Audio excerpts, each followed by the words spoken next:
नमस्कार दोस्तों, आप सभी लोगों का इस चैनल पे स्वागत है। आज हम लोग विद्युत धारा का जो प्रभाव होता है ना, कौन-कौन से विद्युत धारा के प्रभाव होते हैं, इसके बारे में चर्चा करेंगे। चूँकि विद्युत धारा का जो प्रभाव होता है, आप देखो विद्युत धारा अगर बहती है, तो आप जिस तार से गुजरती है, उस तार को अगर आप टच करोगे, तो आपको वो गर्म-सा फ़ील होगा, गर्म लगेगी। इसका मतलब हम विद्युत धारा का उसमें प्रभाव पड़ेंगे, ठीक है ना? उसके बाद जो है कि जब विद्युत धारा किसी तार से अगर जा रही होती है, तो आप अगर उसके पास कोई अ, जो कंपास होता है ना, दिक्सूची जिसे कहते हैं, दिशा दिखाने वाली मैग्नेट की बनी होती है, अगर उसको उसके पास ले जाओगे, तो वो भी डिस्ट्रैक्ट हो जाती है, उससे विचलित होती है। तो इसका मतलब कि वो मतलब चुंबक भी उसमें चुंबकीय क्षेत्र भी उत्पन्न होता है। इसका मतलब हम विद्युत धारा का चुंबकीय प्रभाव भी पढ़ने वाले हैं, ठीक है ना? और विद्युत धारा का प्रभाव एक रासायनिक प्रभाव होता है, जिसमें क्या होता है कि आप जो है कि इसका प्रयोग करके जैसे बैटरी को चार्ज करते हैं आप लोग, या फिर कोई धातु को, शुद्ध धातु को प्राप्त करना होता है, तो विद्युत अपघटन का नाम आपने सुना होगा। तो हम यहाँ पर विद्युत का रासायनिक प्रभाव भी पढ़ने वाले हैं।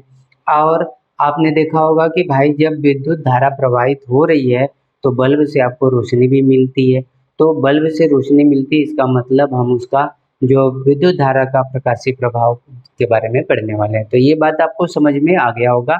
तो इसको हम थोड़ी देखिए, बिल्कुल डीप में जाने की आवश्यकता नहीं है इसका, बस इसके पॉइंट पॉइंट को हम देख लेंगे और वहीं से क्वेश्चन बनते हैं, ठीक है ना? तो देखिए, सबसे पहले हम पढ़ने वाले हैं क्या, कि जो विद्युत धारा होता है, धारा का प्रभाव, विद्युत धारा का क्या क्या प्रभाव होता है। तो आपने नोट किया कि पहला जो होता है, विद्युत धारा का, विद्युत धारा का ऊष्मीय प्रभाव। पहला तो आप ये पढ़ेंगे प्रभाव, कि विद्युत धारा का ऊष्मीय प्रभाव पढ़ा जाएगा। फिर जो होता है विद्युत धारा, पूरा लिखना पड़ेगा, विद्युत विद्युत धारा का प्रकाशीय प्रभाव, ठीक है ना? उसके बाद आप पढ़ेंगे विद्युत धारा का रासायनिक प्रभाव, और उसके बाद द फोर्थ वन, विद्युत धारा का, विद्युत धारा का चुंबकीय प्रभाव, चुंबकीय प्रभाव। इन्हीं के बारे में हम लोग चर्चा करने वाले हैं, ठीक है ना? तो सबसे पहले लेते हैं विद्युत धारा का ऊष्मीय प्रभाव क्या होता है। तो देखिए क्या होता है, इनको हम हटा देते हैं पहले। तो विद्युत धारा का ऊष्मीय प्रभाव का अर्थ ये हुआ कि जब भी हम कोई धारा बह रही होती है, या जब विद्युत धारा प्रवाहित हो रही होती है, तो वह ऊष्मा का भी उत्सर्जन करती है। इसी को हम ऊष्मीय विद्युत धारा का ऊष्मीय प्रभाव कहते हैं। तो बात समझ में आ गया होगा। तो आप कहेंगे भैया कि जब विद्युत धारा धारा प्रवाहित प्रवाहित होती है, तो उसमें ऊष्मा का उत्सर्जन होता है। विद्युत धारा का यही प्रभाव क्या कहलाता है? ऊष्मीय प्रभाव कहलाता है। बात समझ में आ गया? जब किसी भी चालक में विद्युत धारा को आप प्रवाहित करते हो, तो क्या होता है कि उसमें ऊष्मा का उत्सर्जन होता है, और इसी को आप कहते हैं विद्युत धारा का ऊष्मीय प्रभाव। बात समझ में आ गया होगा? कोई दिक्कत? ओके। तो आप देख लो, ये जो ऊष्मीय प्रभाव होता है, इसको यानी हीट आप कहते हो, H बराबर वो होता है VIT/में 4.2 कैलोरी। बात समझ में आ गया? अगर मापना है कि भाई कोई चालक है, उस पर अगर कुछ वोल्ट का, कुछ एम्पियर का, कुछ समय के लिए आपने धारा प्रवाहित किया है, तो उसके गुणनफल में अगर 4.2 से भाग करते हो, तो उसमें जो ऊष्मा उत्पन्न होगी, वो इस कैलोरी के बराबर होगी। यदि आप कैलोरी न कर कर जूल करना चाहते हैं तो VIT होता है, ये जूल में होता है। तो ऊष्मा का यहाँ पर दो आपने यूनिट देख लिया, एक तो कैलोरी भी और एक जूल भी। बात समझ में आ गया। और अगर आपको याद होगा तो ये जो है कि आपने पिछली वीडियो में इसको देखा था कि ये जो होता है कि विद्युत ऊर्जा है। क्या है? विद्युत ऊर्जा। आपने पीछे पढ़ा था कि विद्युत ऊर्जा क्या होती है, उसका यही फॉर्मूला था VIT। बात समझ में आ गया था। आपने इसका डेरिवेट भी किया था इसको। तो देखिए अब यहाँ पर भी अगर चाहो तो V को हम क्या लिख सकते हैं जी? IR लिख सकते हैं। ये I पहले से पढ़ा है और ये T, ठीक है ना। तो आप कह सकते हो क्या? I²RT। ये भी फॉर्मूला आपने उसमें देखा था, यानी कि जो वैद्युत ऊर्जा का फॉर्मूला है वही यहाँ पर ही होगा। अच्छा, उसके बटे अगर इनके भी बटे अगर आप 4.2 लिख देते हो तो ये कैलोरी हो जाएगा। बात समझ गए ना? क्लियर समझ में आ गया। अब उसके बाद अगर आप जो है कि V को वैसे ही रखो, V को वैसे रखो, I को चेंज कर दो। तो I को हम क्या लिखते हैं? VR। और उसके बाद T है ही है, तो क्या हो गया? V²RT। ये भी ऊष्मा का एक फार्मूला आपका बन गया। इसके बटे में ये देखो जूल में आप निकाल रहे हो, किस में निकाल रहे हो? जूल में निकाल रहे हो। और यदि 4.2 से भाग कर देते हैं, 4.2 से, तो ये कैलोरी हो जाएगा। बात समझे? बात समझ में आ गया। तो अब देखिए, अब विद्युत धारा का ऊष्मीय प्रभाव और ऊष्मा कैसे आप गणना करेंगे उस चीज को तो आपने देख लिया, लेकिन आप कोई ऐसा उपकरण बताइए जो हम विद्युत का ऊष्मीय प्रभाव उसमें हमको देखने को मिलता है। तो आपका जो जवाब होगा, जो आप हीटर यूज करते हैं, गीजर यूज करते हैं, जो प्रेस आप यूज करते हैं घर पे कपड़े प्रेस करने के लिए, उन सब में विद्युत धारा का ऊष्मीय प्रभाव होता है। ठीक है ना? ऊष्मीय प्रभाव होता है। तो आखिर उसमें होता क्या है? तो देखिए क्या होता है उसमें, आप जो है ना, जैसे इसके जो उपकरण की बात करें, जो उपकरण होता है वो उपकरण में आप क्या कह सकते हैं भैया? आपका जो गीजर होता है, आपका जो प्रेस होता है ना, आपका जो फिर हीटर होता है। बात समझे? ये सब जो उपकरण होते हैं विद्युत ऊर्जा का ऊष्मीय प्रभाव के उदाहरण है। ठीक है ना? और इसमें देखो क्या होता है कि हीटर और प्रेस और गीजर में अलग अलग सिस्टम होता है। मैं हीटर का आपको यहाँ बता देता हूँ। हीटर में आप जो एक वायर लगाते हैं वो नाइक्रोम होता है। ठीक है ना? किसका लगा होता है? नाइक्रोम का होता है। और नाइक्रोम का प्रतिरोध कितना होता है जी? बहुत हाई होता है। बात समझे? और ये नाइक्रोम क्या होता है? ये दो काम करता है। वो क्या करता है? ये हीट तो अधिक देगा, हीट मैक्सिमम देता है, और लाइट जो होगी यानी प्रकाश जो होगा वो कम देता है यानी मिनिमम देता है। बात समझ में आ गया? जो हीटर में आप नाइक्रोम का तार का प्रयोग करते हो तो उसका काम ये होता है कि वो अधिक से अधिक हीट देता है, प्रकाश कम देता है। बात समझ में आ गया? अगर ऐसा नहीं होता तो भाई आप बल्ब में टंगस्टन क्यों लगाते हो? वहाँ भी तो हम नाइक्रोम लगा सकते थे। लेकिन बल्ब और हीटर में यही अंतर होता है। बल्ब में जो होगा अभी आगे हम पढ़ेंगे, लेकिन फिलहाल नाम आ गया तो आप देख लीजिए। बल्ब में आप टंगस्टन लगाते हैं, टंगस्टन। तो टंगस्टन क्या होता है कि ये मैक्सिमम क्या देता है? लाइट देता है, मैक्सिमम प्रकाश देता है। और मिनिमम क्या देता है? कम से कम क्या देता है? ऊष्मा यानी कि हीट देता है। बात समझ में आ गया? तो इसलिए हम बल्ब में क्या होता है कि टंगस्टन धातु का प्रयोग करते हैं, और हीटर में आप जो है कि नाइक्रोम का प्रयोग करते हैं। बात समझ में आ गया? क्लियर? बात समझ में आ गया? तो ये चीज याद रखिएगा। तो उसमें विद्युत धारा का उसमें प्रभाव के ये आपके उदाहरण हो गए। ठीक है ना? अब चलते हैं हम लोग आगे देख लेते हैं। तो देखिए दोस्तों, अब क्या है, विद्युत धारा का हम जो प्रकाशीय प्रभाव है, प्रकाशीय प्रभाव उसको पढ़ लेते हैं। तो विद्युत धारा का जो प्रकाशीय प्रभाव है, इसमें क्या होता है कि अब देखिए डेफिनेशन लिखाने की आवश्यकता नहीं है, पहले हमने लिखवा दिया है। और आप उसी का बस कॉपी करना है। क्या कि अगर किसी चालक में जब विद्युत धारा प्रवाहित की जाती है तो वह प्रकाश देता है, विद्युत धारा का यह प्रभाव ही विद्युत धारा का प्रकाशीय प्रभाव कहलाता है। बात समझ में आ गया? क्लियर समझ में आ गया? कोई डाउट नहीं होना चाहिए। ठीक है ना? तो अब देख लीजिए विद्युत धारा का प्रकाशीय प्रभाव का जो एग्जाम्पल है आपका वही बल्ब आता है, ठीक है ना। जो आप बल्ब देखते हैं ये विद्युत धारा का प्रकाशीय प्रभाव है। आप ट्यूबलाइट देखते हैं, है ना, जो ट्यूबलाइट होती है उसको आप देखते हैं, ठीक है ना। आप टॉर्च देखते हैं, है ना, आप जो है कि टॉर्च देखते हैं। बस में मतलब जो भी उपकरण आपको प्रकाश देता है विद्युत के माध्यम से वही आपका जो है कि विद्युत धारा का प्रभाव का उपकरण होता है।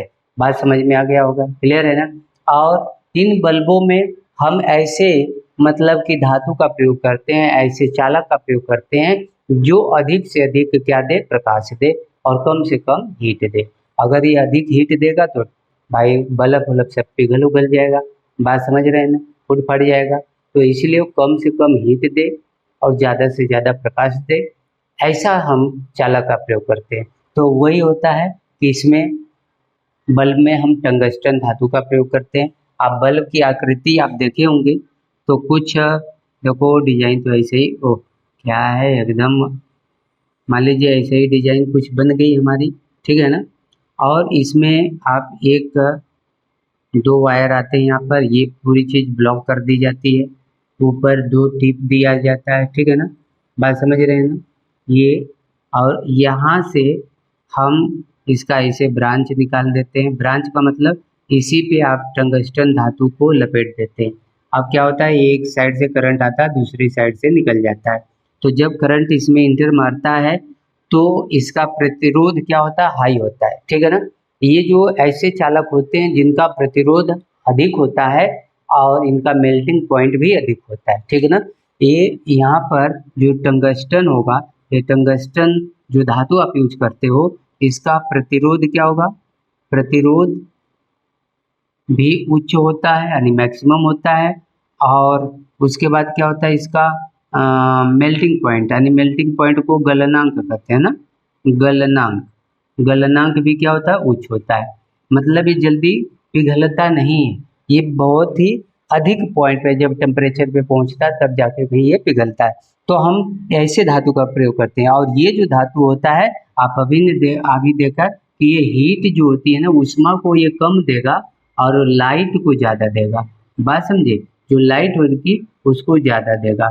ये बात समझ में आ गया, क्लियर बात समझ में आ गया। तो बल्ब में, और इस बल्ब में दो गैस भरी जाती है, ठीक है ना। बल्ब में दो गैस भरने का मतलब एक तो हीलियम होता है जो किसी के साथ रिएक्शन ना करे और दूसरी गैस होती है नाइट्रोजन, ठीक है ना। आप हीलियम की जगह आर्गन भी भर सकते हो, रेडान, क्रिप्टॉन, यानी जो भी निष्क्रिय गैसें होती हैं उनमें से किसी को आप भर सकते हो, लेकिन ये हीलियम भरा जाता है। आर्गन का भी कभी कभी ऑप्शन आ जाता है कि आर्गन भी आप भर सकते हैं, तो याद रखिएगा। और एक नाइट्रोजन भरा जाता है। तो इन दोनों को इसमें भरने का कारण क्या होता है ये भी आप जान जाइए। तो देखिए भरने का कारण क्या होता है, हम भाई नाइट्रोजन की जगह कार्बन डाइऑक्साइड नहीं भर सकते थे, ऑक्सीजन तो मान लो नहीं भर सकते, क्यों नहीं भर सकते, ऑक्सीजन इसमें भरोगे आग लग जाएगी, बल्ब जो होगा फट जाएगा, धुआं दे देगा, बात समझ में आ रहा है, क्लियर है। तो ऑक्सीजन तो हम डाल नहीं सकते। और उसके बाद ये है बाकी कोई गैस हम क्यों नहीं भरते, तो देखो जब इसमें धारा जब आएगी तो प्रतिरोध अधिक होता है, और प्रतिरोध जब अधिक हुआ तो घर्षण बढ़ेगा, और घर्षण जब बढ़ेगा तो वहाँ पर हीट बढ़ेगी, और हीट की वजह से इस जो टंगस्टन धातु होता है इसका जो है कि कलर थोड़ा ब्राइट हो जाता है, मीन्स ये लाइट अब अधिक देने लग जाता है। तो जब ये लाइट अधिक देता है तो अब ये नाइट्रोजन के जो अणु होते हैं ये उसी लाइट का क्या कर देते हैं, परावर्तन, प्रकाश परावर्तन आप पढ़ेंगे आगे। तो उसमें से एक प्रकाश दूसरे पे गया, दूसरे पे तीसरे, तीसरे चौथे, मतलब इतने एटम होते हैं इसमें नाइट्रोजन गैस, आप जान सकते हो कि यहाँ पर गैस के बहुत सारे एटम हैं, अनगिनत हैं। तो इसमें जो भरे जाते हैं बहुत होते हैं, मिलियन में होते हैं। तो जब एक दूसरे पर परावर्तन हुआ और उसी में बल्ब क्या हो जाता है, ग्लो कर जाता है, बात समझ में आ गया, इसलिए नाइट्रोजन भरा जाता है। ये बात क्लियर हो गया। एक चीज आपको यहाँ पर याद रखने वाली बात है, और चूंकि अच्छा बल्ब की खोज किसने किया था, तो आप सभी जानते हैं कि एडिसन ने किया था, बल्ब की खोज एडिसन ने किया था, क्लियर बात समझ में आ गया। एक ट्यूबलाइट में आपको याद रखना होगा कि ट्यूबलाइट में इसकी जो मतलब कि आपका इसके जो पिन होते हैं ना, जो लास्ट में आप ट्यूबलाइट आप समथिंग ऐसे ट्यूबलाइट आपने देखा होगा, यहाँ पर दो पिन होती है इसकी, ठीक है ना, बात समझे। तो ये जो दो पिन होती है और आपने एक ऐसा चोक देखा होगा, है ना, और एक ये सॉरी स्टार्टर है और ये आपने कुछ ऐसी डिजाइन का चोक देखा होगा, बात समझे। तो ये तीनों के तीनों सवाल ये बन के आता है कि ट्यूबलाइट में जो चोक होता है वो किस तरह से जोड़ा जाता है, पैरेलल में जोड़ा जाता है, सीरीज में जोड़ा जाता है, या जो आपका स्टार्टर होता है वो पैरेलल जोड़ा जाता है या सीरीज में जोड़ा जाता है। तो याद रखिएगा कि ट्यूबलाइट में ये तीनों मतलब ये इससे जुटेगा तो ये इससे जुटेगा, इसका दूसरा पॉइंट जो होगा इससे जुटेगा, फिर ये जो होगा अगला जाएगा और यहाँ से आगे निकल जाएगा। बात समझ में आ रहा है। एक ओर से मतलब एंट्री मतलब कि धारा को अगर यहाँ से प्रवाहित करते हो तो ये जो होता है कि यहाँ से धारा ऐसे आएगी, ऐसे जाते जाते इधर आएगी, फिर यहाँ से ऐसे जाएगी, फिर यहाँ इसका जो आपका वायर होता है जो आप एलिमेंट जो होता है उसमें से ऐसे गुजर के फिर एक फेस मतलब कि दोनों बोर्ड की स्विच में ऐसे आप जोड़ देते हो। बात समझे। तो ये हमें कनेक्शन करना नहीं सिखा रहा हूँ आपको, बस आप ये जान जाइए कि जो ट्यूबलाइट होती है, ट्यूबलाइट, चोक और स्टार्टर, ये तीनों के तीनों श्रेणी क्रम में जुड़ते हैं, श्रेणी क्रम में जुटते हैं। बात समझ में आ गया।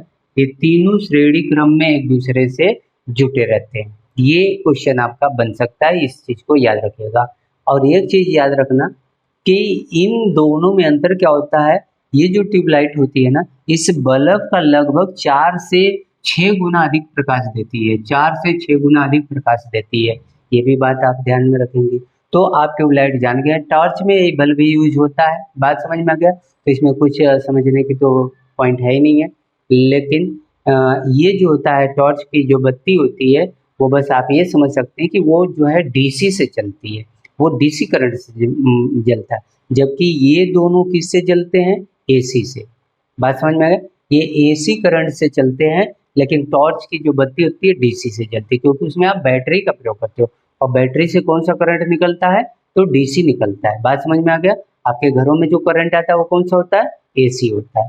क्लियर बात समझ में। अल्टरनेट करंट होता है और बैटरी से जो निकल गई वो डीसी हो गई। क्लियर है ना। तो आप टॉर्च में बैटरी डालते हो, यानी बैटरी से आप डीसी करंट ले रहे होते हो और डीसी से आपका ये टॉर्च की लाइट जलती है। बात समझ में आ गया। क्लियर बात समझ में आ गया। तो अब इसका हम आगे चल लेते हैं, विद्युत धारा का हम रासायनिक प्रभाव देख लेते हैं, ठीक है ना। तो चले दोस्तों, अब आप देख लो कि विद्युत धारा का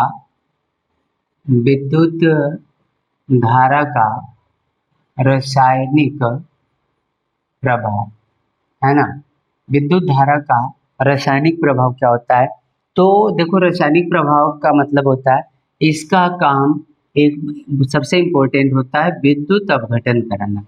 तो विद्युत जो अपघटन होता है, विद्युत अपघटन, ये विद्युत धारा का रासायनिक प्रभाव का उदाहरण है, ठीक है ना।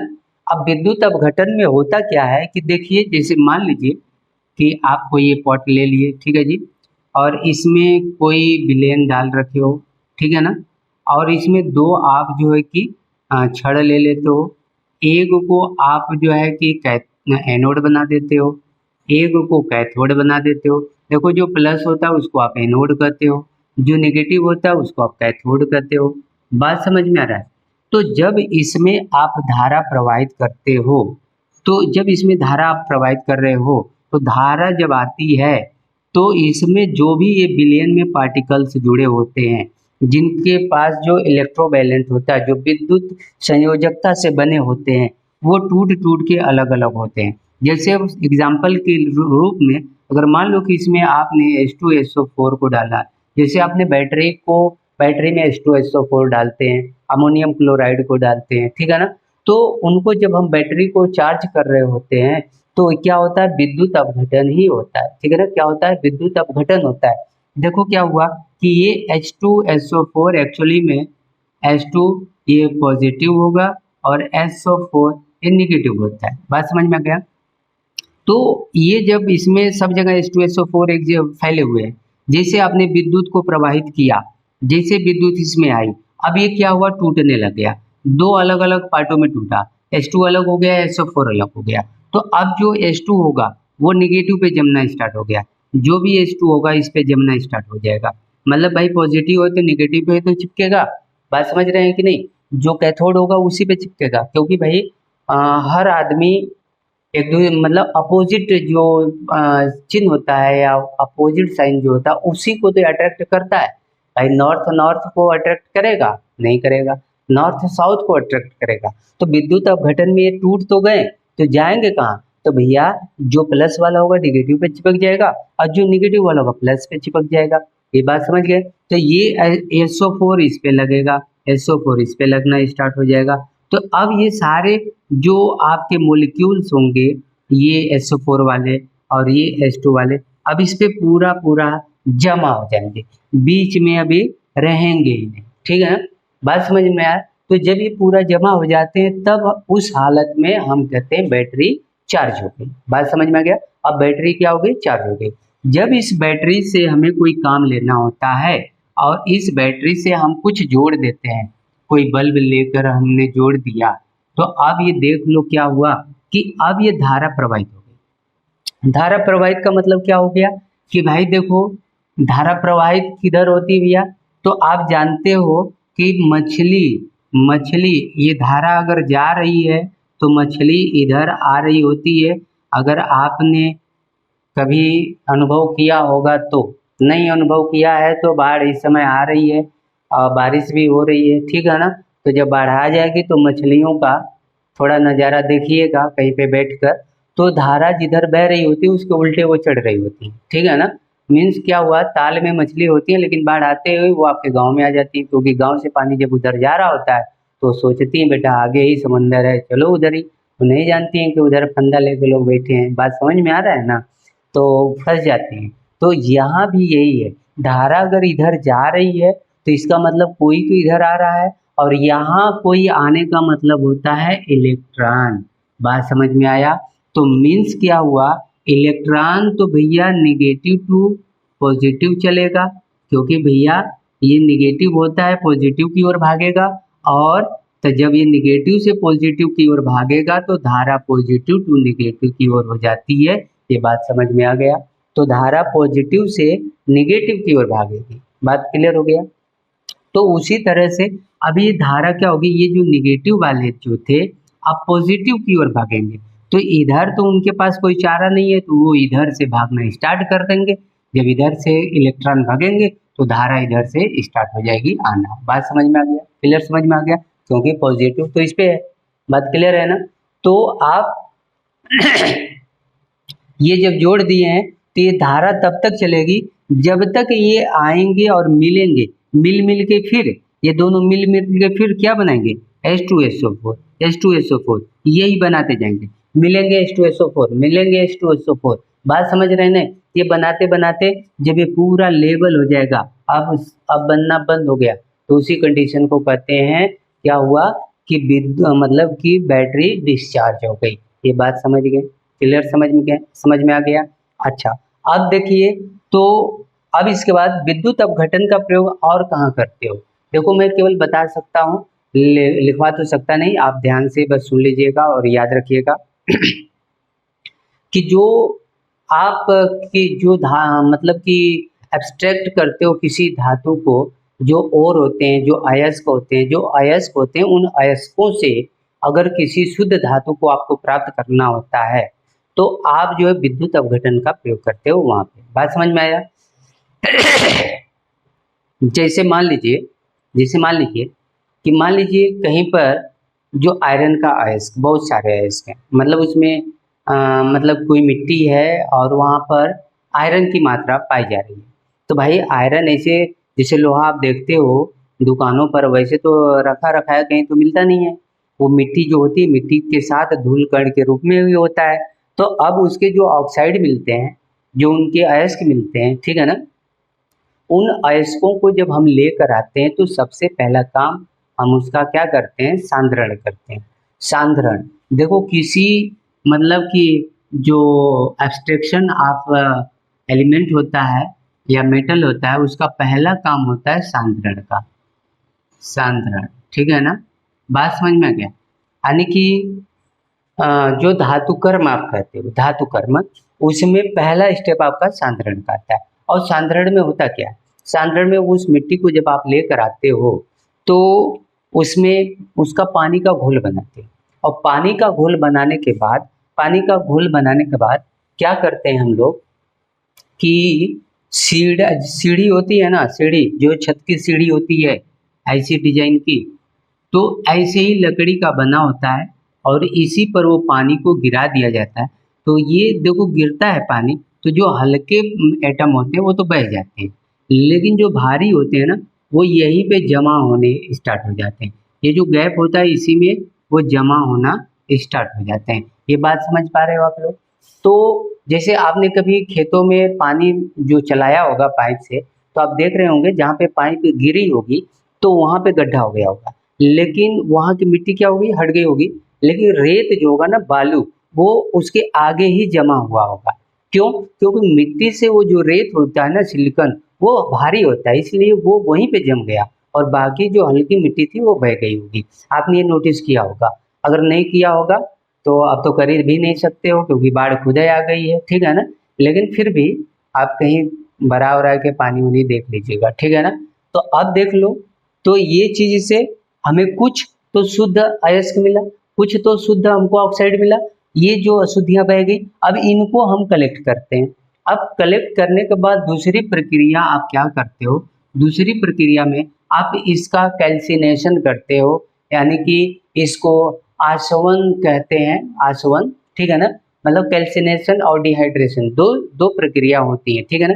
एक को कम मतलब ऑक्सीजन की अवस्था में हम गर्म करते हैं और एक को प्रचुर ऑक्सीजन की अवस्था में गर्म करते हैं। तो इसको जो बटोर कर आप जब भट्ठी में ले जाते हो, भाई आप आग पे तो ऐसे नहीं गर्म कर सकते ना, तो बड़ी बड़ी आपने भट्ठी बनी होती है इसके, ठीक है ना। आपने बेसिमर भट्ठी का नाम सुना होगा, ठीक है ना। आपने वात्या भट्ठी का नाम सुना होगा। तो ऐसे भट्ठियां बनी होती हैं, उन भट्ठियों में इनको ले जाकर गर्म किया जाता है। तो ये जो गर्म होते हैं तो अपने मेल्टिंग पॉइंट पे पहुंचते हैं। देखो सब सब धातु का अलग अलग मेल्टिंग पॉइंट होता है। देखो अब प्लास्टिक है तो ये जल्दी से पिघल जाएगी, और इसके ऊपर अगर आप शीशा लगाएं तो इसके बाद वो पिघलेगा, उसके बाद एल्युमिनियम लगाएं तो उसके बाद वो पिघलेगा, फिर लोहा रख दिया तो लोहा उसके बाद पिघलेगा। बात समझ रहे हैं ना। जैसे टेम्परेचर अप होता जाएगा वैसे वैसे सब कुछ अपना मेल्टिंग पॉइंट पर आते ही पिघलना स्टार्ट हो जाएंगे। तो क्या होता है कि वो जो अयस्क आप लाए थे जिसमें ऑक्साइड था, उसको जब इसको आप गर्म किए तो मिट्टी का जो मेल्टिंग पॉइंट होता है बहुत हाई होता है, मिट्टी भी पिघलती है, ठीक है ना। अगर आप नहीं देखे होंगे तो जाके भट्ठे के पास देख लेना, जो झावा भट्ठा पे मिलने का ईंट निकलता है ना झावा वाला, वो क्या होता है, मेल्ट ही तो हो गया होता है। तो इसका मतलब वो मिट्टी तो मेल्ट हुई है, तो इसका मतलब वो जब अपने मेल्टिंग पॉइंट पे पहुंच गई होगी तो मेल्ट हो गई होगी। बात समझ में आ गया होगा। और वैसे ज्वालामुखी निकलता है, ये भी आपने सुना होगा, तो क्या है, मिट्टी का तो मेल्टिंग रूप ही तो है, मतलब मिट्टी भी तो पिघल रही है। तो खैर वो बात नहीं है, अब हम आते पॉइंट पे। तो वो मिट्टी जो है बाद में पिघलेगी, उसके पहले ही ये जो आयरन है पिघल जाता है। तो मिट्टी अब जो भी उसके साथ मतलब अन्य जो अवशिष्ट पदार्थ थे वो ऊपर रह जाते हैं और मेल्ट होके वो नीचे बैठ जाता है, क्योंकि भारी होता है तो नीचे बैठेगा ही। तो जब बैठ जाता है तो उसे हम हटाकर, मतलब हम कुछ हद तक, मान लीजिए 80-90% तक हम शुद्ध धातु प्राप्त कर लेते हैं। बात समझ में आ गया, क्लियर हो गया। फिर भी उसमें कुछ ऑक्साइड रह जाता है, तो उसको फिर हम कम ऑक्सीजन की अवस्था में फिर गर्म करते हैं। उसमें गर्म करने के बाद उसमें से मैक्सिमम ऑक्साइड निकल जाते हैं। फिर भी 99% तक मतलब शुद्ध मिलता है, पूरा 100% नहीं मिलता। अब उससे भी अगर आपको शुद्ध प्राप्त करना है तब आपको इसी विद्युत अपघटन का सहारा लेना पड़ता है। विद्युत अपघटन वहीं पर किया जाता है, अपघटन, ठीक है ना। बात आप समझ गए ना। वहीं पर शुद्ध धातु को प्राप्त करने के लिए अब विद्युत अपघटन की प्रक्रिया चालू हो गई। अब उस धातु का हम एक विलयन तैयार करेंगे और उस विलयन में इलेक्ट्रोलाइसिस मतलब विद्युत अपघटन करवाएंगे, और जिससे शुद्ध धातु जो होता है आपके एनोड पे जमा होने लग जाता है, और जो अशुद्ध होते हैं वो कैथोड पे जमा होने लग जाते हैं या बॉटम पे जमा होने लग जाते हैं। तो कैथोड पर से उन्हीं को हटाकर हम लगभग 99.99% तक शुद्ध धातु प्राप्त कर लेते हैं। हालांकि अभी भी प्योर शुद्ध नहीं मिलता है। बात समझ गए होंगे। तो ये विद्युत धारा का रासायनिक प्रभाव आपने देख लिया, ठीक है ना। अब विद्युत धारा का चुंबकीय प्रभाव हम देखेंगे, ठीक है ना।